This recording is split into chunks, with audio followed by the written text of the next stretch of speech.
Science lab classes में आपका स्वागत है।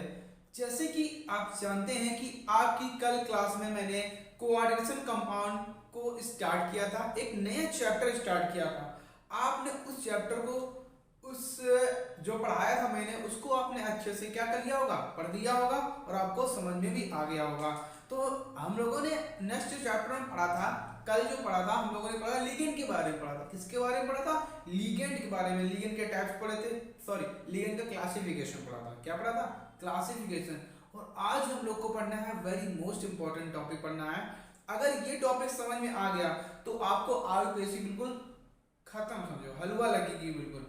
ठीक है, वो मेरे ऊपर डिपेंड है, आपको आयुर्वेद हमें सिखाना है तो सिखाना है, वो चाहे जैसे मैं सिखाऊं। ठीक है, आज जो क्लास होगी वो थोड़ी सी, और मैंने आपको बताया था कि आज हम लोग पढ़ेंगे कॉम्प्लेक्स सॉल्ट के टाइप्स पढ़ेंगे। मैंने ये बताया था आपको, टाइप्स ऑफ कॉम्प्लेक्स सॉल्ट यानी कि संकर लवण के प्रकार, ये मैंने आपको बताया था। तो 3 प्रकार के होते हैं। आज ये पढ़ने के बाद इसके बाद जो टुमारो यानी कि जो कल से, इसके बाद हम लोग पढ़ेंगे आईयूपीएसी रूल। क्या पढ़ेंगे हम? आईयूपीएसी रूल बहुत ही ज्यादा इंपॉर्टेंट है। जब तक आईयूपीएसी रूल आपको नहीं याद होंगे, नहीं अच्छे से पढ़ेंगे, तो आप एक भी आईयूपीएसी नहीं कर सकते हो। आप मुझ पर छोड़ दीजिए, मैं एक एक रूल आपको अच्छे से एक्सप्लेन करूंगा और एक एक आईयूपीएसी में भी आपको अच्छे से बताऊंगा। एक आईयूपीएसी बताऊंगा, आपको सभी आईयूपीएसी आ जाएंगे। आप कहीं भी आंसर पेपर उठाए देख लीजिए, विद्या, क्वेश्चन बैंक, कुछ भी उठाए देख लीजिए, तो मेरा पढ़ाया हुआ आपको 100% समझ में आएगा। तो आज हम लोग क्लास को स्टार्ट करते हैं। अगर आप मेरे चैनल पर नए हो तो मेरे चैनल को सब्सक्राइब कीजिएगा, लाइक कीजिएगा और उसे शेयर कीजिएगा। तो जैसे कि आप जानते हैं कि हम लोग पढ़ रहे थे कोऑर्डिनेशन कंपाउंड। ठीक, कोऑर्डिनेशन कंपाउंड पढ़ रहे थे। तो आज हम लोग को स्टार्ट करना था टाइप्स ऑफ कॉम्प्लेक्स सॉल्ट। तो 3 प्रकार के होते हैं। कितने प्रकार के होते हैं? 3 प्रकार के। तो जो हेडिंग यहाँ पे होगी तो वो क्या होगी? Types of complex salt. ठीक है, कॉम्प्लेक्स सॉल्ट यानी कि संकर लवण के प्रकार। ठीक, क्या होगी? संकर लवण के प्रकार।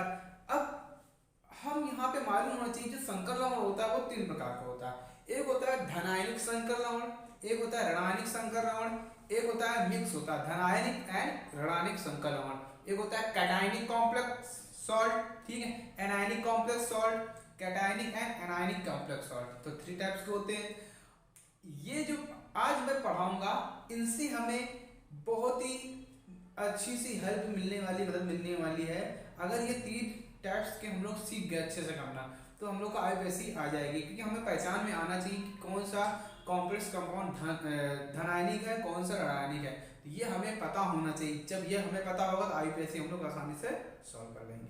ठीक, तो विद एग्जांपल से हम लोग इसको सॉल्व करेंगे। कोई इसमें डेफिनेशन नहीं है, सिर्फ एग्जांपल हमें समझना है। ठीक है, तो ध्यान से देखो। तो सबसे पहले क्या होगा? धनायनिक, जिसे बोलते हैं कैटायनिक। ठीक है, कैटायनिक कॉम्प्लेक्स सॉल्ट। ठीक है, cationic complex salt, cationic complex salt. तो यहाँ पे क्या होगा? धनायनिक संकर लवण। देखो कितना बड़ा हो गया। ठीक है, धनायनिक हिंदी में मैंने लिख दिया है क्योंकि हिंदी में भी राइटिंग कम बनती है। ओके, तो ये कैटायनिक कॉम्प्लेक्स सॉल्ट। तो अब यहाँ पे हमें क्या करना है? देखो एक इसका कॉन्सेप्ट होता है जो कि हमें मालूम होना चाहिए। देखो कैटायनिक है, धनायनिक है। धनायनिक मतलब क्या होता है? जिसमें क्या होगा? पॉजिटिव चार्ज होगा, तो वो धनायनिक होगा कि नहीं होगा? तो मैंने यहाँ पे एक ब्रैकेट बनाया। ठीक है, ये मैंने M लिखा है। M का मतलब होता है मेटल। ठीक है, ओके। ये क्या है? ये बॉन्ड होता है। क्या होता है? ये L का मतलब है यहाँ पे लिगेंड है। वो क्या है? यहाँ पे लिगेंड हो सकता है। अभी मैं एग्जांपल के थ्रू बताऊंगा। तो ये जो कोऑर्डिनेशन कंपाउंड है, ये जो बॉन्डिंग है ना, इसे ही उपसंयोजक बंध बोलते हैं। इस बॉन्ड को जो तीर जैसा निशान बना है ना, इसे बोलते हैं उपसंयोजक बंध। क्या बोलेंगे? उपसंयोजक बंध, कोऑर्डिनेशन बॉन्ड बोलते हैं। ठीक है, क्योंकि लिगेंड हमेशा किससे जुड़ा होता है? मेटल से जुड़ा होता है। ये मेटल है, वही लिगेंड है। और यहाँ पे कौन सा चार्ज आएगा? Positive charge. अब इसका एग्जांपल देखो। अब इसका एग्जांपल क्या होगा? मैंने यहाँ पे एग्जांपल ले लिया है जैसे मैंने यहाँ पे एग्जांपल ले लिया Cr, ठीक है, CrNH3 का होल 4 और SO4, ठीक। मैं जब आईयूपीएसी आपको बताऊंगा तो मैं इनके बारे में जरूर बताऊंगा, ब्रैकेट जो लगे हुए हैं सब मैं बताऊंगा, पर आप सुन लो अभी, ठीक है, ध्यान से। तो यहाँ पे देखो क्या होगा, ये रिएक्शन का चिन्ह बना दिया, रिवर्सिबल रिएक्शन है। कैसी रिएक्शन होगी यहाँ पे, रिवर्सिबल रिएक्शन होगी। अब हमें इनको अपने आयनों में आयनाइज करना है, तो यहाँ से हम क्या करेंगे, ये बॉन्ड को ब्रेक करेंगे, तो ये बॉन्ड, ये अलग हो जाएगा पार्ट, ये पार्ट अलग हो जाएगा, तो यहाँ से ये बन जाएगा CrNH3 का होल 4 और प्लस यहाँ बन जाएगा SO4। अब आती है अब यहाँ पे बात चार्ज की, तो ऑक्सीजन यहाँ पे SO4 में हमेशा क्या होता है, डबल निगेटिव चार्ज होते हैं, क्योंकि सल्फेट आयन है, तो यहाँ पे -2, अगर यहाँ -2 है तो यहाँ भी सेम होंगे ना, +2। तो हमें पता चल गया ना कि CrNH3 का होल 4 ये क्या है, धनानिक संकर लवण है, ठीक है, क्या है, धनानिक संकर लवण। और पहचानेंगे कैसे, याद रखना इस ब्रैकेट के, ठीक है, जो भी इधर वाला कोई भी कंपाउंड आएगा, SO4 हो गया, K2 हो गया, Na3 हो गया, तो वो हमेशा क्या होगा, धनानिक संकर लवण होगा, यानी कि कैटायनिक कॉम्प्लेक्स सॉल्ट होगा, हमेशा याद रखना, ठीक है। अब इधर साइड भी तो कुछ होगा, तो वो होगा क्या, ऋणायनिक वाला होगा, उसको अब हम समझेंगे अच्छे से, ठीक। ये बात समझ में आ गई ना आपको, ये बात तो आपको समझ में आ गई होगी अच्छे से, कोई दिक्कत नहीं होगी, ठीक। आगे देखो दूसरा क्या है, दूसरा है ऋणायनिक, ठीक है, सॉरी एनायनिक जिसे बोलेंगे, एनायनिक कॉम्प्लेक्स सॉल्ट, ठीक है, जिसे बोलेंगे ऋणायनिक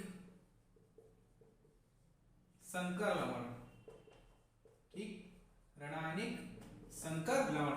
अब इसका भी एग्जांपल क्या होता है, ऋणायनिक है ना, तो इसका भी कोई ना कोई एग्जांपल तो होगा ही होगा, तो इसका भी एग्जांपल है, देखो कोई मेटल होगी, ठीक, इस बॉन्ड से इससे जुड़ी होगी, और यहाँ पे क्या होगा, माइनस होगा चार्ज, यहाँ पे चार्ज प्लस आया था, देखो प्लस है, यहाँ पे चार्ज माइनस आया, तो इसका एग्जांपल भी बहुत सरल है। तो यहाँ पे इसका एग्जांपल अगर हम समझते हैं तो K4FeCN का होल 6, अगर इसे हम अपने आयनो माइनस पोटेशियम फेरोसाइनाइड, नाम क्या, केमिकल नेम पोटेशियम फेरोसाइनाइड, तो देखो यहाँ से ये बॉन्ड क्या हो जाएगा, ब्रेक होगा, ये पार्ट अलग, ये पार्ट अलग, ठीक है। तो जब ये पार्ट अलग हो जाएगा तो यहाँ पे क्या होगा, 4K प्लस, और यहाँ पे हो जाएगा FeCN का होल 6, और यहाँ पे -4 आ जाएगा, ठीक है। -4 क्यों, क्योंकि यहाँ चार्ज पोटेशियम के बाद कितने, 4 है, इसलिए -4। देखो ये माइनस आ गया ना, यहाँ पर माइनस आ गया, तो निगेटिव हुआ कि नहीं हुआ, ये पॉजिटिव हुआ कि नहीं हुआ, हुआ ना, बात समझ में आ रही है ना। तो हमें पता चल गया ना कि धनात्मक कौन, ऋणात्मक कौन है। धनात्मक कौन होगा, जब SO4 यहाँ पे इस ब्रैकेट के इधर साइड वाला कोई भी हिस्से में कुछ भी लिखा होगा तो वो धनात्मक होगा, ठीक है। अगर इधर साइड नहीं होगा, इसमें देखो K4 इधर लिखा हुआ है ना, तो ये क्या होगा, ऋणात्मक होगा, क्या होगा आपका, ऋणात्मक होगा, ये बात हमें मालूम होनी चाहिए, तो आपको अच्छे से पता चल गया होगा। अब आगे लास्ट जो बचा है, लास्ट वाला देख लो आप लोग, लास्ट वाला भी बिल्कुल सीधी सा है, कोई दिक्कत नहीं होगी, वो भी आपको समझ में आ जाएगा, बस इसके बाद आगे बढ़ेंगे हम लोग, ठीक है। तो दूसरा वाला क्या है, वो तो मैं थर्ड नंबर, 3 प्रकार के होते हैं, तीसरा नंबर तो ये होगा कैटायनिक, ठीक है, कैटायनिक और एनायनिक कॉम्प्लेक्स सॉल्ट, ठीक है। तो ये कैसा होगा, इसको हम किस कॉन्सेप्ट से लिख सकते हैं, इसको हम ऐसे लिखेंगे, सबको जोड़ दो आपस में, ठीक है, +n, और ये हो जाएगा m+n, ठीक। मतलब तो यही हुआ है ना, कैटायनिक और एनायनिक आपस में मिल रहे हैं, तो क्या होगा, दोनों आपस में मिलेंगे, दोनों एग्जांपल तो सेम ही होंगे ना। तो इनके एग्जांपल क्या क्या होते हैं, इनको देख लो, एग्जांपल इनके देखो, तो इसका एग्जांपल होगा CrNH3 का होल 4, ये ब्रैकेट बंद कर दिया, ठीक, एक ब्रैकेट यहाँ बना दो, बस केवल यहाँ पे क्या कर दो, इसको चेंज कर दो, ठीक। तो यहाँ हो जाएगा, क्या हो जाएगा, NH3 का होल 4।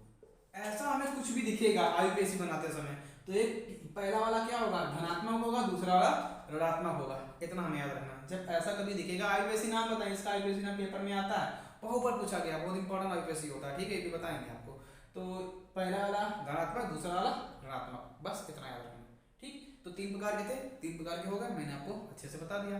अब एक चीज और आता है, एक आता है धातु कार्बोनिल, वो क्या होता है, बट ये ज्यादा इंपॉर्टेंट नहीं है। धातु कार्बोनिल क्या होता है, तो धातु कार्बोनिल, इसको मैं हेडिंग से ऐसे बताता हूं, तो जो लास्ट नंबर है, धातु कार्बोनिल, नील। अब ये क्या होता है, देखो धातु कार्बोनिल से जो मेटल होती है, ठीक है, ये मेटल से हमेशा क्या होता है, जुड़ा हुआ होता है।